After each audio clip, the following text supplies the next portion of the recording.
ทางขายยุทโธปกรณ์ต่างๆก็เป็นเรื่องที่เราต้องคำนึงถึงความปลอดภัยในชีวิตและทรัพย์สินของเราประจำวันด้วยข่าวแรกวันนี้กรุงเทพธุรกิจออนไลน์รายงานข่าวต่างประเทศในหัวข้อข่าวไทยรายงานสถานะมรดกโลก3แห่งต่อยูเนสโกที่ปารีสการประชุมใหญ่ครั้งที่47 10 กรกฎาคม 2025 ช่วงบ่ายกรุงเทพธุรกิจออนไลน์ได้รายงานข่าวที่มีสาระสำคัญว่าองค์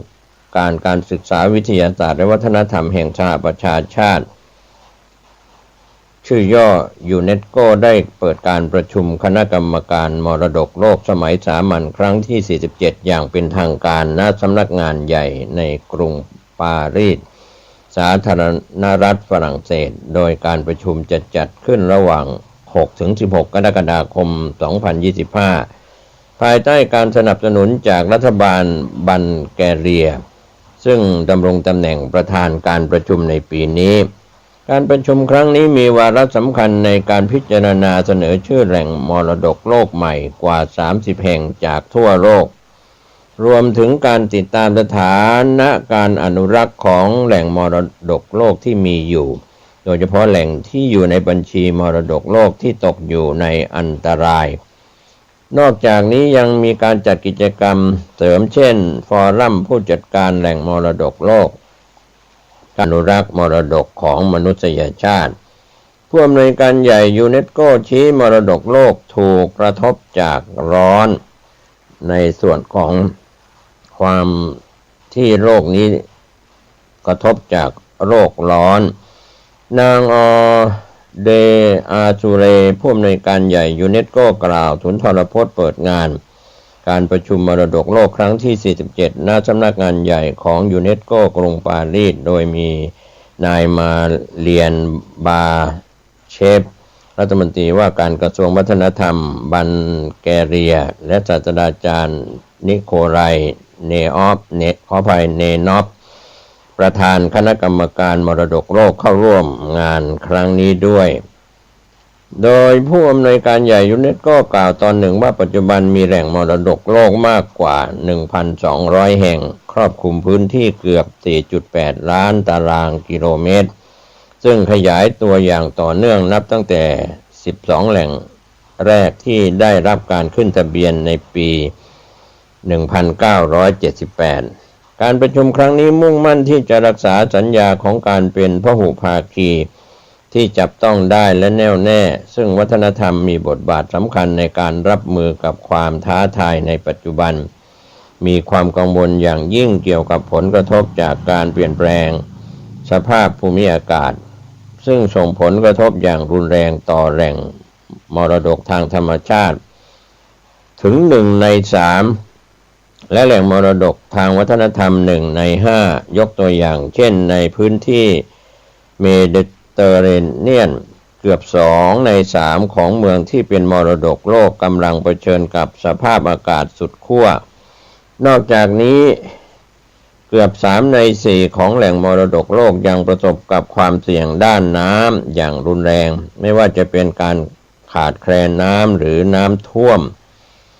ไทยออกมาย้ำร่วมมือแข็งแกร่งอนุรักษ์มรดกโลกโดยคณะผู้แทนอุทยานแห่งชาติสัตว์ป่าและพันธุ์พืชของประเทศไทยได้เข้าร่วมการประชุมคณะกรรมการมรดกโลกสมัยสามัญครั้งที่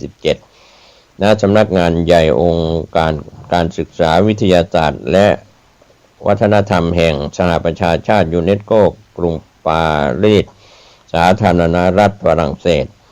การเข้าร่วมประชุมครั้งนี้เน้นย้ำถึงความร่วมมืออันแข็งแกร่งของหน่วยงานไทยในการดูแลและอนุรักษ์แหล่งมรดกโลกซึ่งรวมถึงกระทรวงการต่างประเทศสำนักเลขาธิการคณะกรรมการแห่งชาติว่าด้วยการศึกษาวิทยาศาสตร์และวัฒนธรรมแห่งสหประชาชาติยูเนสโกกรมศิลปากรกรมอุทยานแห่งชาติสัตว์ป่าและพันธุ์พืชและสำนักงานนโยบายและก็แผนทรัพยากรธรรมชาติและสิ่งแวดล้อมตัวแทนไทยเยือนยูเนสโก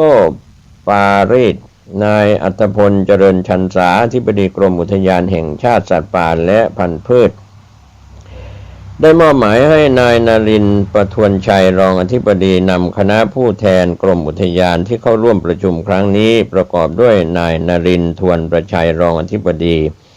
หัวหน้าคณะผู้แทนกรมอุทยานนายสมบัติพิมพ์ประสิทธิ์ผู้อำนวยการสำนักบริหารงานกลางและนางสุนีศักดิ์เสือผู้อำนวยการกองการต่างประเทศพร้อมเจ้าหน้าที่ที่เกี่ยวข้องนอกจากนั้นยังมีนายศรีหศักดิ์พวงเกตแก้วกรรมการผู้ทรงคุณวุฒิในคณะกรรมการแห่งชาติว่าด้วยอนุสัญญาคุ้มครองมรดกโลกนายจรัญเจริญสุวรรณเอกอัครราชทูตไทยณกรุงปารีสเป็นรองหัวหน้าคณะรวมถึงนายจิรวัตรลติสุนทรรองเลขาธิการสำนักงานนโยบายและแผนทรัพยากรธรรมชาติและสิ่งแวดล้อมสผ.ร่วมคณะประเด็นสำคัญในที่ประชุมซึ่งคณะผู้แทนกรมอุทยานในฐานะผู้สังเกตการได้ติดตามและศึกษาประเด็นสำคัญที่ส่งผลต่อการอนุรักษ์มรดกโลกในระดับสากลอย่างใกล้ชิดเช่นรายงานความคืบหน้าของศูนย์มรดกโลกในการดำเนินกิจกรรมและปฏิบัติตามมติคณะกรรมการมรดกโลกรายงานจากองค์กรที่ปรึกษาซึ่งข้อมูลสำคัญสำหรับการกำหนดทิศทางในอนาคตกลยุทธ์การพัฒนาในแอฟริกาและความก้าวหน้าเกี่ยวกับอนุสัญญาคุ้มครองมรดกโลกและการพัฒนาอย่างยั่งยืนนโยบายสำหรับรัฐภาคีที่กำลังพัฒนาและหมู่เกาะขนาดเล็กรวมถึงกลยุทธ์การปฏิบัติการสำหรับหมู่เกาะขนาดเล็ก 2023 ถึง 2029 ระหว่างปีดังกล่าวการเสริมสร้างศักยภาพที่เกี่ยวข้องกับมรดกโลกและติดตามกลยุทธ์เพื่อเสริมสร้างศักยภาพมรดกโลกส่วนไทยรายงานสถานะมรดกโลก3แห่งในประเทศวาระการประชุมที่สำคัญ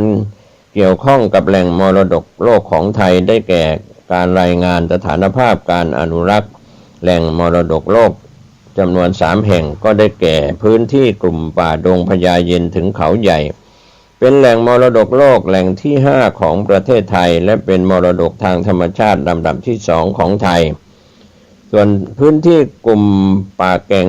กระจานเป็นแหล่งมรดกโลกแห่งที่6ของประเทศไทยและเป็นแหล่งมรดกโลกทางธรรมชาติแห่งที่3ของไทยส่วนเมืองโบราณสีเทพเป็นมรดกโลกแห่งที่7ของประเทศไทยและเป็นมรดกโลกทางวัฒนธรรมแหล่งที่4ของไทยรวมถึงการรับรองการบรรจุแหล่งมรดกทางวัฒนธรรมก็มีพระปรางวัดอรุณราชวรารามราชวรมหาวิหารในบัญชีรายชื่อเบื้องต้นของศูนย์มรดกโลกมรดกโลกในภาวะอันตรายในปัจจุบันการประชุมคณะกรรมการมรดกโลกครั้งนี้ได้พิจารณารายงานสถานภาพการอนุรักษ์แหล่งมรดกโลกในภาวะอันตรายที่ประชุมได้มีการอภิปรายแหล่งมรดกโลกในภาวะอันตรายและมีมติถอดแหล่งมรดกโลกทางธรรมชาติของอียิปต์และก็ลิเบียจากแหล่งมรดกโลกในภาวะอันตรายนะครับก็เป็นเรื่องราวที่หัวข้อข่าวจากกรุงเทพธุรกิจออนไลน์รายงานข่าวการประชุมของยูเนสโกในหัวข้อข่าวไทยรายงานสถานะมรดกโลก3แห่งต่อยูเนสโกที่ปารีสการประชุมใหญ่ครั้งที่47 10 กรกฎาคม 2025 ช่วงบ่ายก็เป็นการรายงานข่าวภาพข่าวคืบหน้าจะได้รายงานเพิ่มเติมไปทางด้านข่าวไทยรัฐออนไลน์รายงานข่าวต่างประเทศจีนขยายสิทธิ์ฟรีวีซ่าให้กับ70 กว่าประเทศหวังดึงดูดนักท่องเที่ยวไทยรัฐออนไลน์ได้รายงานข่าวต่างประเทศหัวข้อข่าวจีนขยายสิทธิ์ฟรีวีซ่าให้กับประเทศกว่า70ประเทศหวังดึงดูดนักท่องเที่ยวเข้าจีนนั้นนักท่องเที่ยวชาวต่างชาติหลั่งไหลเข้าสู่ประเทศจีนหลังรัฐบาลผ่อนคลายนโยบายวีซ่าจนถึงระดับที่ไม่เคยมีมาก่อนโดยพลเมือง จาก 74 ประเทศสามารถเดินทางเข้าจีนได้โดยไม่ต้องขอวีซ่ารัฐบาลจีนเดินหน้าขยายการยกเว้นวีซ่าอย่างต่อเนื่องเพื่อกระตุ้นการท่องเที่ยวเศรษฐกิจและเสริมซอฟต์พาวเวอร์โดยปัจจุบันพลเมืองจาก 74 ประเทศสามารถเดินทางเข้าไปยังจีนได้โดยไม่ต้องขอวีซ่าเป็นระยะเวลาไม่เกิน 30 วันซึ่งถือว่าเป็นการเพิ่มขึ้นอย่างมีนัยสำคัญจากข้อบังคับก่อนหน้านี้ข่าวภาพข่าวแม้ว่าแหล่งท่องเที่ยวหลักจะยังมีนักท่องเที่ยวชาวจีนมากกว่าชาวต่างชาติอย่างชัดเจนแต่บรรดาบริษัททัวร์และไกด์ท้องถิ่นต่างก็เริ่มเตรียมตัวต้อนรับนักท่องเที่ยวจากต่างประเทศมากขึ้นโดยเฉพาะในช่วงวันหยุดฤดูร้อนที่ใกล้เข้ามาถึงหลังจากจีนเปิดประเทศเต็มรูปแบบในต้นปี 2023 ยอดนักท่องเที่ยวต่างชาติในปีนั้นอยู่ที่ 13.8 ล้านคนก็ยังต่ำกว่าครึ่งของตัวเลขในปี 2019 หรือช่วงก่อนโควิดอยู่ที่ 31.9 ล้านคนในเดือนธันวาคมปี 2023 จีนเริ่มประกาศให้พลเมืองของฝรั่งเศสเยอรมนีอิตาลีเนเธอร์แลนด์สเปน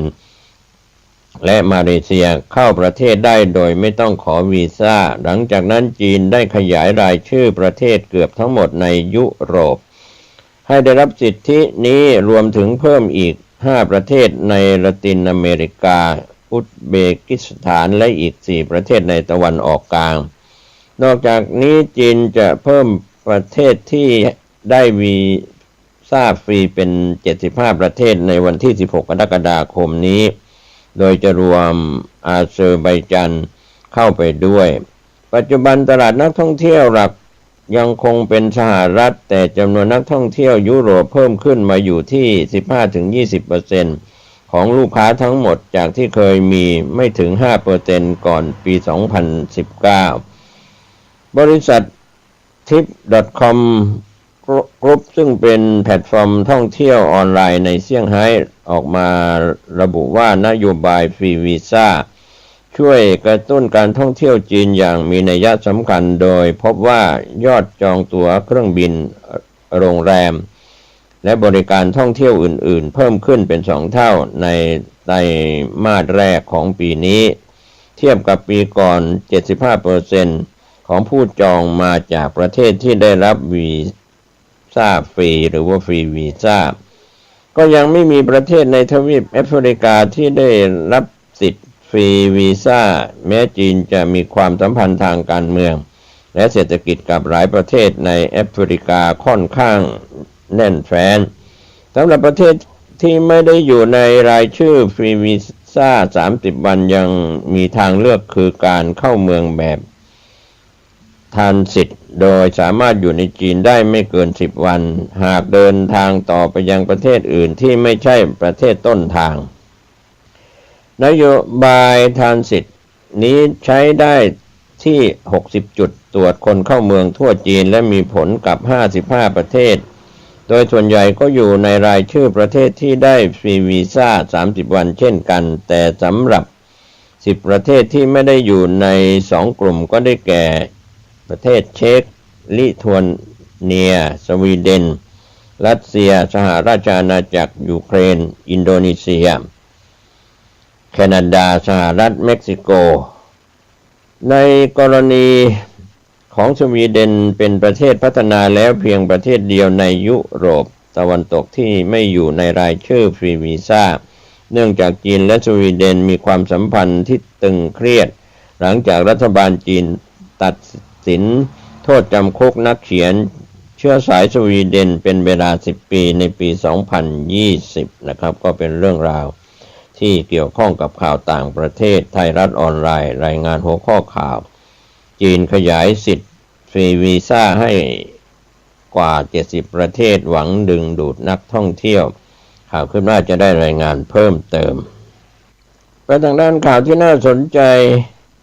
หัวข้อข่าวนักเรียนแลกเปลี่ยนนานาชาติโครงการนักเรียนแลกเปลี่ยนนานาชาตินักเรียนแลกเปลี่ยน เยดทุนเยดเป็นทุนแลกเปลี่ยนที่เปิดโอกาสให้นักเรียนม.3 ถึงม.5 ที่มีอายุระหว่าง15 ปีขึ้นไปแต่ไม่เกิน18 ปีครึ่งได้ศึกษาภาษาและวัฒนธรรมด้วยประสบการณ์ตรงในการใช้ชีวิตที่ต่างประเทศเช่นอังกฤษอเมริกาเยอรมัน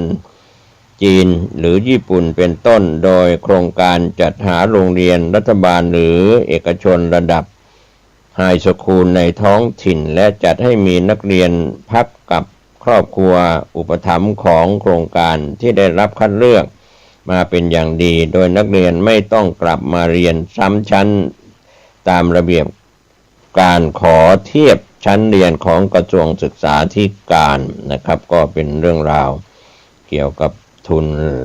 แลกเปลี่ยนต่างๆมีรายละเอียดที่ท่านสามารถติดตามได้ไม่ว่าจะระเบียบการสอบชิงทุนก็ดีสมัครของการสอบทุนยุวทูตก็ดีหรือว่าสอบวัดระดับต่างๆที่มีอยู่ในรายละเอียดนะครับท่านที่ติดตาม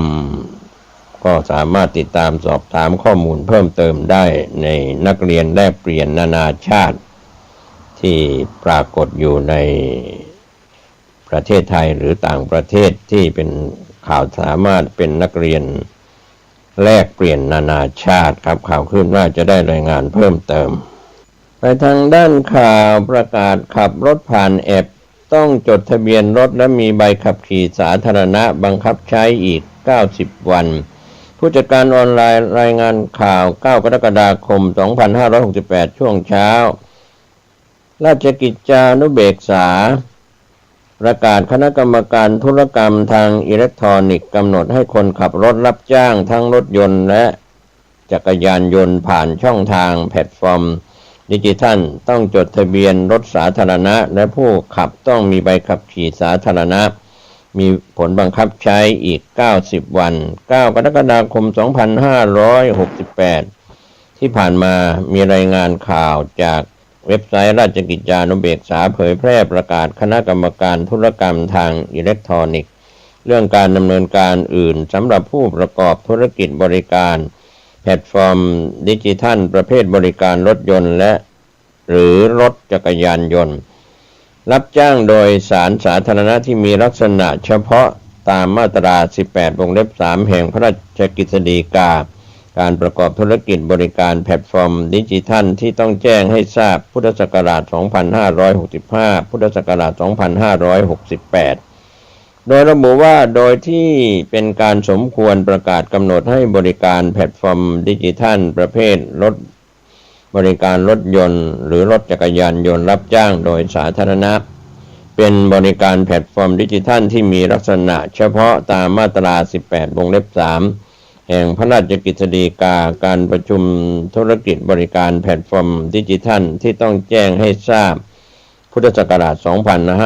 2565 และกำหนดการดำเนินการอื่นสำหรับผู้ประกอบธุรกิจบริการแพลตฟอร์มดิจิทัลที่มีการให้บริการรถยนต์หรือรถจักรยานยนต์รับจ้างโดยสารสาธารณะซึ่งเป็นบริการแพลตฟอร์มดิจิทัลที่มีลักษณะเฉพาะอันเนื่องมาจากเป็นบริการแพลตฟอร์มดิจิทัลซึ่งมีผลกระทบต่อความมั่นคงของรัฐสุขภาพอนามัยสิ่งแวดล้อมและพลังงานการสื่อสารและโทรคมนาคมการขนส่งและโลจิสติกส์และการสาธารณูปโภคมาตรา 18 วงเล็บ 3 แห่งพระราชกฤษฎีกาการประกอบธุรกิจบริการแพลตฟอร์มดิจิทัลที่ต้องแจ้งให้ทราบพุทธศักราช 2565 ตามข้อเสนอของหน่วยงานของรัฐที่มีหน้าที่รับผิดชอบและคณะกรรมการร่วมระหว่างหน่วยงานของรัฐ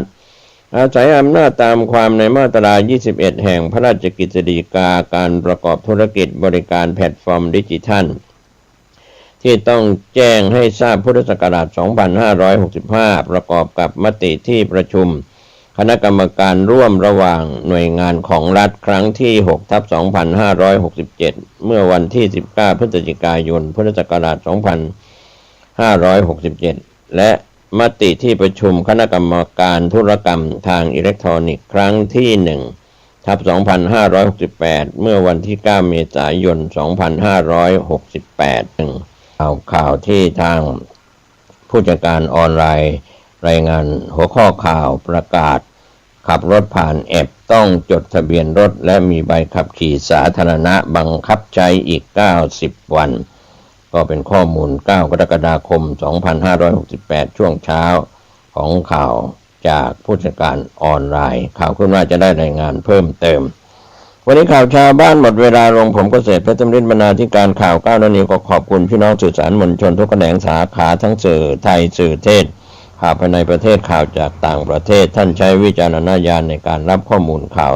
ชาวบ้านขอบคุณท่านที่ติดตามผ่านหนังสือพิมพ์ออนไลน์ผ่านเว็บไซต์ www.9hnanews.com ขอบคุณเครือข่ายสถานีวิทยุที่ลิงก์สัญญาณไปในช่วงของข่าวชาวบ้านขอให้ท่านใช้วิจารณญาณในการติดตามข้อมูลข่าวสารเสพข่าวอย่างชาญฉลาดฝากถึงกระทรวงดิจิทัลเพื่อเศรษฐกิจและสังคมในการตรวจสอบข่าวปลอมข่าวเฟกนิวข่าวบิดเบือนให้เป็นไปตามข้อเท็จจริงของข่าวสารในรอบวันทั้งภายในประเทศที่เกิดขึ้นในแต่ละภูมิภาคขอให้ท่านดูแลสุขภาพตัวท่านเองคนในครอบครัวหน่วยงานของท่านฝนตก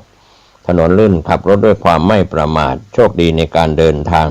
ที่มีวันหยุดติดต่อกันหลายวันสำหรับวันนี้สวัสดีครับ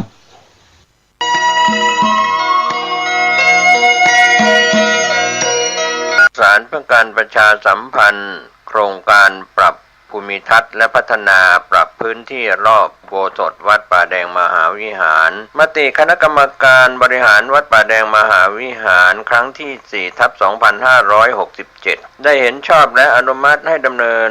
โครงการใช้เงินบริจาคและเงินสะสมของวัดเพื่อพัฒนาปรับพื้นที่ของวัดป่าแดงมหาวิหารจึงขอเชิญชวนผู้มีจิตศรัทธาร่วมพัฒนาเพื่อถวายเป็นพระราชกุศลถวายพระเจ้าสามฝั่งแกนและพระเทวีพระเจ้าติโลกราชพระเมืองแก้วและอดีตเจ้าอาวาสวัดป่าแดงมหาวิหารมีพระญาณคัมภีร์พระมหาสวามีโพธินันทะครูบาเจ้าศรีวิชัยพระอธิการอิ่นแก้วอรินทโรครูบาอ่องขอเชิญชวนผู้มีจิตศรัทธามีเจตนาร่วมในข่าวครั้งนี้โอนเงินผ่านธนาคารกรุงไทยสาขาสุเทพชื่อบัญชีวัดป่าแดงมหาวิหารเลขที่บัญชี 521-064-7501 สอบถามรายละเอียดเพื่อร่วมทำบุญได้ที่ 0818815690 ก็เป็นโครงการปรับภูมิทัศน์และพัฒนาปรับพื้นที่รอบอุโบสถวัดป่าแดงมหาวิหารตำบลสุเทพอำเภอเมืองเชียงใหม่จังหวัดเชียงใหม่โครงการนี้เริ่มดำเนินการท่านที่จะร่วมบุญร่วมกุศลร่วมอนุโมทนาได้บุญได้กุศลได้ความดีโดยทั่วหน้ากัน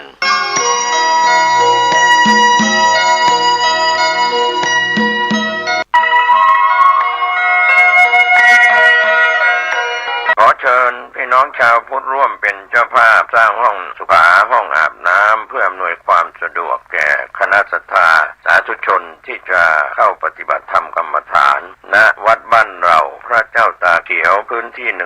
126ตารางเมตรจำนวน23ห้องประกอบด้วยห้องน้ำหญิง8ห้องห้องอาบน้ำ4ห้องห้องสำหรับผู้พิการ1ห้องห้องน้ำชายแบ่งเป็นห้องสุขา5ห้องโถปัสสาวะ3โถห้องอาบน้ำ4ห้องและห้องสำหรับผู้พิการอีก1ห้องท่านผู้ใจบุญใจกุศลร่วมสร้างห้องน้ำห้องขาตารางเมตรละ 10,000 บาทหรือตามกำลังเจตนาศรัทธาติดต่อร่วมทำบุญได้ที่ธนาคารกรุงไทยสาขาป่าซางเลขที่บัญชี79800274865ชื่อบัญชีวัดบ้านเราหรือสอบถามรายละเอียดเพิ่มเติมได้ที่พระครูภาวนาโสภิตผู้ช่วยศาสตราจารย์ด็อกเตอร์เจ้าวาดวัดบ้านเหล่าพระเจ้าตาเขียวตำบลบ้านเรือนอำเภอป่าซางจังหวัดลำพูนโทรศัพท์0969525159ได้ทุกวันขออนุโมทนากับเจ้าภาพทางไกลและที่ร่วมทำบุญทั้งภาพปกติและออนไลน์ได้บุญได้กุศลได้ร่วมอนุโมทนาโดยทั่วหน้ากัน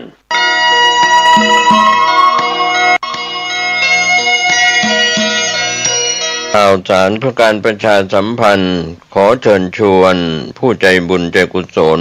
ร่วมสร้างศาลาการประเรียนวัดบ้านเราพระเจ้าตากเขียวอำเภอป่าซางจังหวัดลำพูนในขณะนี้ก็เริ่มลงมือก่อสร้างศาลาการประเรียนท่านที่จะร่วมทำบุญผ่านบัญชีธนาคารออมสินชื่อบัญชีพัฒนาวัดบ้านเราเลขที่บัญชี02-021574034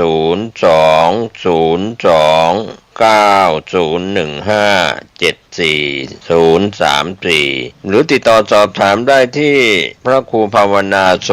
ภิตไฝปัสนาผู้ช่วยศาสตราจารย์ด็อกเตอร์เจ้าวาดวัดบ้านเหล่าพระเจ้าตากเขียว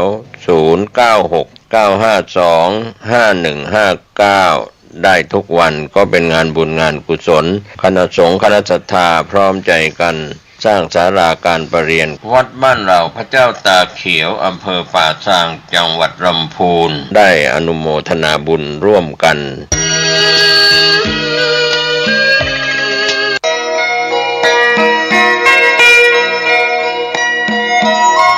ข่าวสารงานบุญงานกุศลขอเชิญร่วมทำบุญสร้างวิหารและพิพิธภัณฑ์ครูบาปิ่นชัยณวัดบ้านกลางตำบลรีอำเภอรีจังหวัดลำพูนท่านที่มีกุศลเจตนาศรัทธาร่วมทำบุญได้ที่พระครูอินทวุฒิคุณเจ้าคณะอำเภอรีเจ้าอาวาสวัดบ้านกลางหรือโอนเงินผ่านบัญชีวัดบ้านกลางธนาคารกรุงไทยสาขาลีบัญชีเลขที่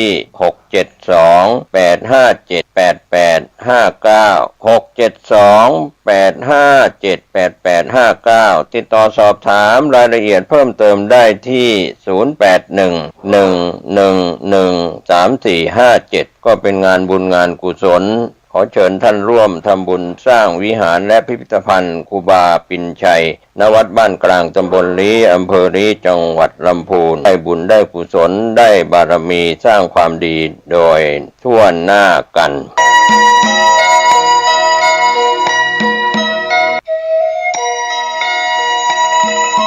ข่าวสารเพื่อการประชาสัมพันธ์กำหนดการทำบุญอายุวัฒนมงคลครบรอบ82ปีพระอธิการขาวกันตสีโร